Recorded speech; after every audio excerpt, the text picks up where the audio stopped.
are mad, Dorian." "I was waiting for you to call me Dorian. You are mad, I tell you. Mad to imagine that I would raise a finger to help you. Mad to make this monstrous confession. I will have nothing to do with this matter, whatever it is. Do you think I'm going to peril my reputation for you? What is it to me what devil's work you are up to? It was a suicide, Alan. I am glad of that. But who drove him to it? You, I should fancy. Do you still refuse to do this for me?" "Of course I refuse. I will have absolutely nothing to do with it. I don't care what shame comes upon you. You deserve it all. I should not be sorry to see you disgraced, publicly disgraced. How dare you ask me, of all men in the world, to mix myself up in this horror? I should have thought you knew more about people's characters. Your friend Lord Henry Wotton can't have taught you much about psychology, whatever else he has taught you. Nothing will induce me to stir a step to help you. You have come to the wrong man. Go to some of your friends. Don't come to me. Alan, it was murder. I killed him. You don't know what he made me suffer. Whatever my life is, he had more to do with the making or the marring of it than poor Harry has had. He may have not intended it, but the result is the same. Murder. Good God, Dorian. Is that what you have come to? I shall not inform upon you. It is not my business. Besides, you are certain to be arrested, without my stirring in the matter. Nobody ever commits a murder without doing something stupid. But I will have nothing to do with it. All I ask of you is to perform a certain scientific experiment. You go to hospitals and dead houses, and the horrors that you do there don't affect you. If in some hideous dissecting room or fetid laboratory you found this man lying on a leaden table with red gutters scooped out in it, you would simply look upon him as an admirable subject. You would not turn a hair. You would not believe that you were doing anything wrong. On the contrary, you would probably feel that you were benefiting the human race, or increasing the sum of knowledge in the world, or gratifying intellectual curiosity, or something of that kind. What I want you to do is simply what you have often done before. Indeed, to destroy a body must be less horrible than what you are accustomed to work at. And remember, it is the only piece of evidence against me. If it is discovered, I am lost. And it is sure to be discovered unless you help me. I have no desire to help you. You forget that. I'm simply indifferent to the whole thing. It has nothing to do with me. Alan, I entreat you, think of the position I am in. Just before you came, I almost fainted with terror. No, don't think of that. Look at the matter purely from the scientific point of view. You don't inquire where the dead things on which you experiment come from. Don't inquire now. I've told you too much as it is, but I beg of you to do this. We were once friends, Alan. Don't speak of those days, Dorian. They are dead.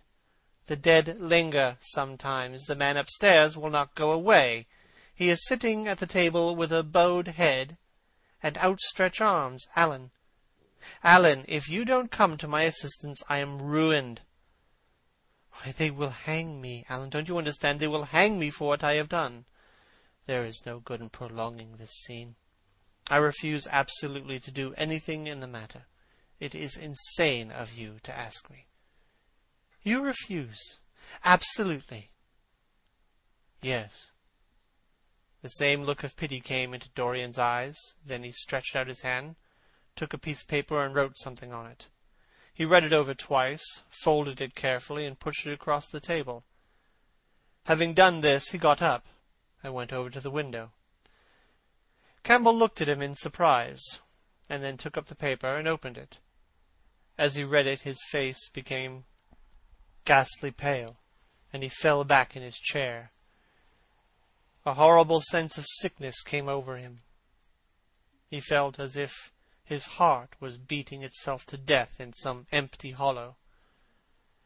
After 2 or 3 minutes of terrible silence, Dorian turned around and came and stood behind him, putting his hand upon his shoulder.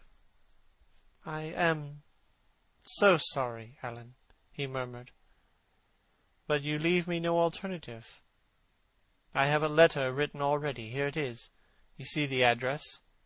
If you don't help me, I must send it. You know what the result will be. But you are going to help me. It is impossible for you to refuse now. I tried to spare you. You will do me the justice to admit that. You were stern, harsh, offensive. You treated me as no man has ever dared to treat me, no living man, at any rate. I bore it all. Now it is for me to dictate the terms." Campbell buried his face in his hands, and a shudder passed through him. "Yes, it is my turn to dictate terms, Alan. You know what they are. The thing is quite simple. Come, don't work yourself into this fever. This thing has to be done. Face it, and do it." A groan broke from Campbell's lips, and he shivered all over. The ticking of the clock on the mantelpiece seemed to him to be dividing time into separate atoms of agony, each of which was too terrible to be borne. He felt as if an iron ring was being slowly tightened round his forehead, and as if the disgrace with which he was threatened had already come upon him. The hand upon his shoulder weighed like a hand of lead. It was intolerable. It seemed to crush him. "Come, Alan, you must decide at once." He hesitated for a moment. "Is there a fire in the room upstairs?" he murmured. "Yes, there is a gas fire with asbestos." "I will have to go home and get some things from the laboratory." "No, Alan, you need not leave the house. Write on a sheet of notepaper what you want, and my servant will take a cab and bring the things back to you." Campbell wrote a few lines, blotted them, and addressed an envelope to his assistant. Dorian took the note up and read it carefully. Then he rang the bell, and gave it to his valet with orders to return as soon as possible, and to bring the things with him. When the hall door shut, Campbell started, and having got up from the chair, went over to the chimney-piece. He was shivering with a sort of ague. For nearly 20 minutes neither of the men spoke. A fly buzzed noisily about the room, and the ticking of the clock was like a beat of a hammer. As the chime struck 1, Campbell turned around and, looking at Dorian Gray, saw that his eyes were filled with tears. There was something in the purity and refinement of that sad face that seemed to enrage him. "You are infamous, absolutely infamous," he muttered. "Hush, Alan. You have saved my life," said Dorian. "Your life? Good heavens, what a life that is! You have gone from corruption to corruption, and now you have culminated in crime. In doing what I am going to do, what you force me to do, it is not your life that I am thinking." "Oh, Alan," murmured Dorian with a sigh, "I wish you had 1,000th part of the pity for me that I have for you." He turned away as he spoke, and stood looking out at the garden. Campbell made no answer. After about 10 minutes, a knock came to the door, and the servant entered, carrying a mahogany chest of chemicals, with a small electric battery set on top of it. He placed it on the table and went out again, returning with a long coil of steel and platinum wire and 2 rather curiously shaped iron clamps. "Shall I leave the things here, sir?" he asked Campbell. "Yes, said Dorian. "And I'm afraid, Francis, that I've another errand for you. What is the name of the man at Richmond who supplies Selby with orchids?" "Harden, sir." "Yes, Harden. You must go down to Richmond at once, see Harden personally, and tell him to send twice as many orchids as I ordered, and to have as few white ones as possible. In fact, I don't want any white ones. It is a lovely day, Francis, and Richmond is a very pretty place. Otherwise, I wouldn't bother you about it." "No trouble, sir. And what time shall I be back?" Dorian looked at Campbell. "How long will your experiment take, Alan?" he said in a calm, indifferent voice. The presence of a third person in the room seemed to give him extraordinary courage. Campbell frowned and bit his lip. "It will take about 5 hours," he answered. "It will be time enough, then, if you are back at 7:30, Francis. Or stay, just leave my things out for dressing. You can have the evening to yourself. I am not dining at home, so I shall not want you." "Thank you, sir," said the man, leaving the room. "Now, Alan, there is not a moment to be lost. How heavy this chest is. I'll take it for you. You bring the other things."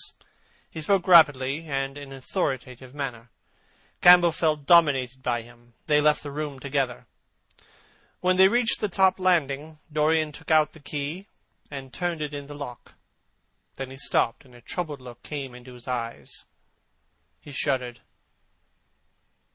"I don't think I can go in, Alan," he murmured. "It is nothing to me. I don't require you," said Campbell coldly. Dorian half opened the door. As he did so, he saw the face of the portrait grinning in the sunlight. On the floor in front of it, the torn curtain was lying. He remembered that the night before, for the first time in his life, he had forgotten to hide it when he crept out of the room. But what was that loathsome red dew that gleamed, wet and glistening on one of the hands, as though the canvas had sweated blood? How horrible it was! More horrible, it seemed to him for the moment, than the silent thing that he knew was stretched across the table, the thing whose grotesque misshapen shadow on the spotted carpet showed him that it had not stirred, but was still there as he left it. He opened the door a little wider and walked quickly in, with half-closed eyes and an averted head, determined that he would not look even once upon the dead man. Then, stooping down and taking up the gold and purple hanging, he flung it over the picture. He stopped, feeling afraid to turn round, and his eyes fixed themselves on the intricacies of the pattern before him. He heard Campbell bringing in the heavy chest, and the irons, and the other things that he had required for his dreadful work. He began to wonder if he and Basil Hallward had ever met, and, if so, what they had thought of each other. "Leave me now," said Campbell. He turned and hurried out, just as conscious that the dead man had been thrust back into the chair and was sitting in it, with Campbell gazing into the glistening yellow face. As he was going downstairs, he heard the key being turned in the lock. It was long after 7 o'clock when Campbell came back into the library. He was pale, but absolutely calm. "I have done what you asked me to do," he muttered, "and now good-bye. Let us never see each other again." "You have saved me from ruin, Ellen. I cannot forget that," said Dorian simply. As soon as Campbell had left, he went upstairs. There was a horrible smell of chemicals in the room, but the thing that had been sitting at the table was gone. End of chapter 12.